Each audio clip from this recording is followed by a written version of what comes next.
Hello guys, today I want to show you how to integrate Read AI with Google Meet. So first, open Chrome Web Store.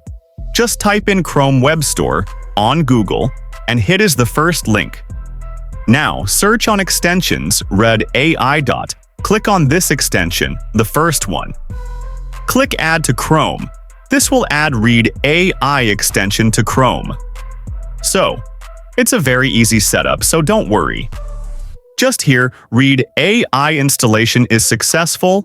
Just type in Google, just start Google Meet, and hit Google Meet.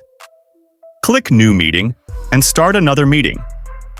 Now you will notice that Read AI is already enabled in our meeting. So click Add Read AI to the meeting. Click on Continue. Guys, so that's it. Read AI is already added to the Meet. If you found this video helpful, don't forget to like and subscribe and leave a comment.